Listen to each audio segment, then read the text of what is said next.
السلام علیکم ورحمۃ اللہ وبرکاتہ وبہ نستعین اما بعد۔ سامعین محترم، اس وقت پوری دنیا میں اللہ کا قہر و غضب ایک بیماری کی شکل میں پھیلا ہوا ہے، اور دنیا کی بڑی بڑی طاقتیں، مملکتیں اور سلطنتیں اس کا مقابلہ کرنے سے عاجز اور بے بس نظر آ رہی ہیں۔ اس میں کوئی شک نہیں ہے کہ یہ اللہ تعالیٰ کی قدرت کا مظہر ہے، اللہ تعالیٰ کی شان بڑی ہے، اللہ تعالیٰ کی طاقت بڑی ہے۔ اللہ تعالیٰ کی شان جلالت سے ہمیں کسی وقت بھی غافل نہیں رہنا چاہیے۔ آزمائش کی ان گھڑیوں سے، ان تکلیفوں اور مصائب سے ہم کیسے نجات پا سکتے ہیں، اس کے لیے میں ایک قیمتی نسخہ آپ حضرات کی خدمت میں پیش کرنے جا رہا ہوں۔ مفتی شعیب اللہ خان صاحب مفتاحی دامت برکاتہم العالیہ، ان کی ایک کتاب میں نے اس تعلق سے ایک بڑا اہم واقعہ پڑھا ہے، وہ آپ حضرات کی سماعتوں کے حوالے کر رہا ہوں۔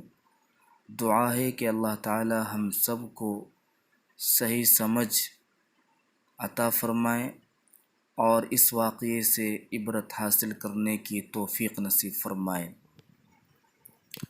آپ حضرات نے سنا ہوگا، افلاطون نامی ایک شخص جو بڑا فلسفی، دانشور اور عقلمند انسان گزرا ہے حضرت موسیٰ علیہ السلام کے زمانے میں۔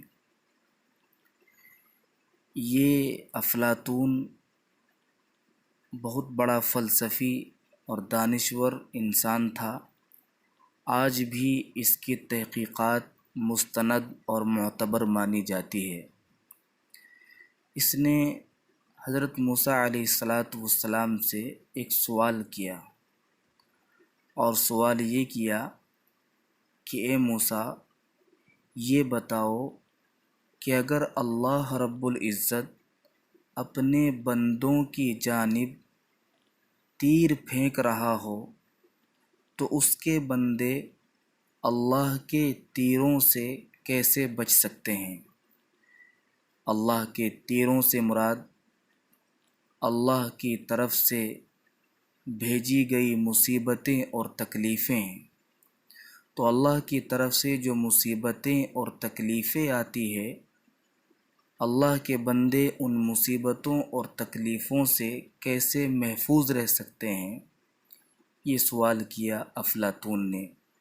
حضرت موسیٰ علیہ السلام نے فی البدیہہ اس کا جواب دیا اور کہا کہ اللہ کے بندے اللہ کے تیروں کا نشانہ بننے سے بچ سکتے ہیں، اس طور پر کہ اللہ کے بندے اللہ کی بغل میں آ جائیں، کیونکہ جب کوئی تیر پھینکنے والا تیر پھینکتا ہے تو وہ سامنے کی طرف تیر پھینکے گا، نہ کہ اپنی بغل میں۔ جب اللہ کے بندے اللہ کی بغل میں آ جائیں گے تو وہ اللہ کے تیروں سے، اللہ کے قہر و غضب سے اور اللہ کی گرفت سے بچ جائیں گے۔ اللہ کی بغل میں آنے کا مطلب یہی ہے کہ اللہ کا قرب حاصل ہو جائے، اللہ کے بندے اللہ کے مقرب بن جائیں، اللہ کے محبوب اور پسندیدہ بندے بن جائیں، تو وہ اللہ تعالیٰ کی طرف سے آزمائشوں اور تکلیفوں اور مصیبتوں سے محفوظ رہ سکتے ہیں۔ اب سوال یہ کہ ہمیں اللہ کا قرب کیسے حاصل ہو؟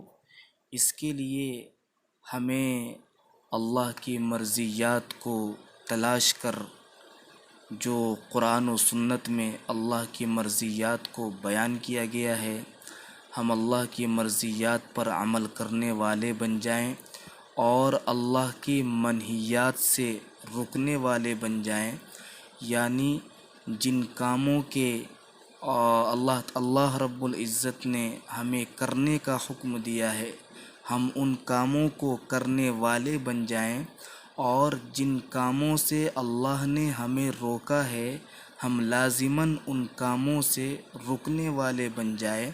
جب ہم اللہ کی مرضیات پر اپنی تمام تر خواہشات کو قربان کر دیں گے اور اللہ کی منہیات سے ہم رکنے والے ہو جائیں گے، یقیناً ہمیں اللہ کا قرب حاصل ہو جائے گا اور ہم تمام تر تکلیفوں مصیبتوں سے محفوظ رہیں گے۔ اللہ تعالی ہمیں اپنا قرب نصیب فرمائے۔ اللہ تعالی ہمیں ہر طرح کی مصیبت سے، بیماریوں سے، آزمائشوں سے محفوظ فرمائے۔ آمین یا رب العالمین۔